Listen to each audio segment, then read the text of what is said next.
Hello everyone, this is Sandeep from IIT Bombay. आज की video में हम लोग बात करने वाले हैं जेईई एडवांस 2023 एस्पिरेंट्स के बारे में। JEE advance JEE main aspirants के बारे में 2023 में जो पेपर देने वाले हैं।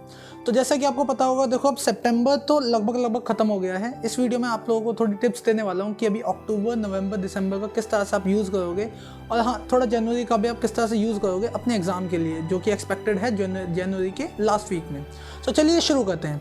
तो देखो, सबसे इम्पॉर्टेंट चीज़ जो इस टाइम पे है ना, चाहे आपका सिलेबस जो है वो पूरा कंप्लीट हो गया है, थोड़ा कंप्लीट हुआ है या थोड़ा सा ही हुआ है, ठीक है, आपको सबसे ज़्यादा इम्पॉर्टेंट चीज़ जो करनी है वो है आपको मॉक टेस्ट देना स्टार्ट करना है। और मॉक टेस्ट कैसे? Full length mock test. जी हाँ, जैसे मैंने भी अपना एग्ज़ाम क्लियर किया है तो मैं आपको बता देता हूँ कि मैंने भी सितंबर के स्टार्टिंग से, ये तो एंड आ गया, सितंबर के स्टार्टिंग से ही मैंने फुल लेंथ मॉक देना स्टार्ट कर दिया था।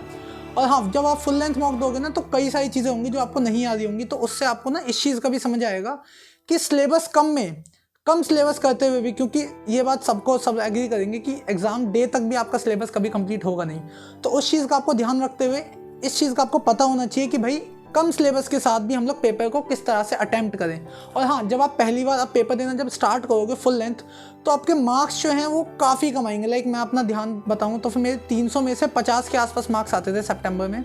So it is okay, but आपको एक चीज़ का ध्यान रखना है कि आपको 3 आवर्स की जो सिटिंग मिलेगी उस पेपर में, उसको आपको कॉन्टीन्यूस देना है। मतलब आप ये मानिए कि 2 हफ्ते में कम से कम एक पेपर दे दीजिए। अक्टूबर में 2 हफ्ते में एक पेपर, अक्टूबर में, उसके बाद नवंबर दिसंबर में आप हफ्ते में एक पेपर देना स्टार्ट कर दीजिए। फुल लेंथ मॉक, रिमाइंड, इस चीज़ का ध्यान रखिए कि फुल लेंथ मॉक देना है आपको। और फुल लेंथ मॉक देने से पहले 2-3 चीज़ें हैं, उसका ध्यान आपको रखना है, जो मैं आपको बता देता हूँ।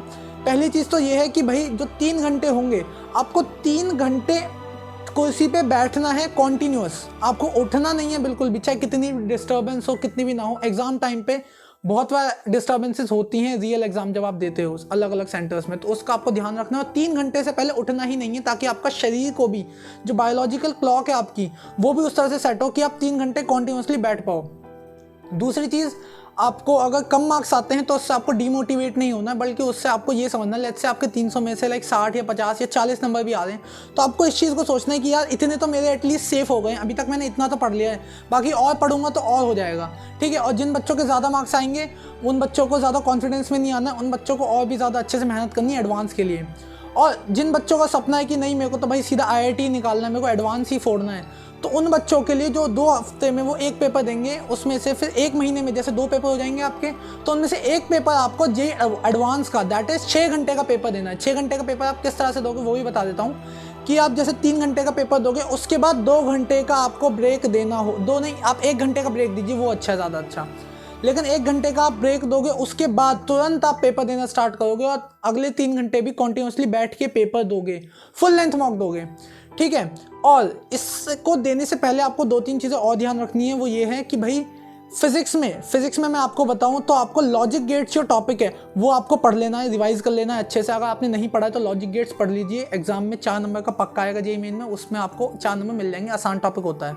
और मैथ्स की अगर मैं बात करूँ तो स्टैटिस्टिक्स हो गया और आपका मैथमेटिकल रीजनिंग हो गया, इन टॉपिक्स को भी अच्छे से कर लेना मॉक देने से पहले, क्योंकि आसान टॉपिक्स होते हैं और इसमें आपके अच्छे मार्क्स आने की ज़्यादा प्रोबेबिलिटी होती है। एंड केमिस्ट्री में अगर मैं बात करूं तो केमिस्ट्री में आप फिजिकल केमिस्ट्री के जितने भी फॉर्मूलाज हैं उनको आपने रिवाइज कर लिया, प्लस ऑर्गेनिक केमिस्ट्री में जितनी भी अभी तक आपने रिएक्शंस पढ़े हैं वो आप रिवाइज करके मॉक दो, कम से कम इतना कर लो, उसके बाद मॉक दो। और मॉक से आपको डिसहर्टन नहीं होना है कि भाई मेरे कम मार्क्स आ रहे हैं कुछ भी। और हाँ, पेपर को अगर आप एनालाइज कर पाओगे कि भैया मेरी कहाँ मिस्टेक हुई हैं, किस तरह से मैं और इम्प्रूव कर सकता हूँ, तो बहुत अच्छा है। लेकिन अगर उस चक्कर में आप ये सोचने लग जाते हो कि यार मैंने पेपर देता हूँ, मैं एनालाइज नहीं करता हूँ, फिर उस चक्कर में आप पेपर देना बंद कर देते हो, सो दैट इज़ रॉन्ग। तो आप एटलीस्ट पेपर तो दीजिए, एनालाइज कर लोगे तो बहुत ही अच्छा है। So this was all from my side. कोई भी डाउट हो किसी को भी तो वो मेरे से कमेंट डाउन करके पूछ सकता है। Thank you very much for watching me, bye bye.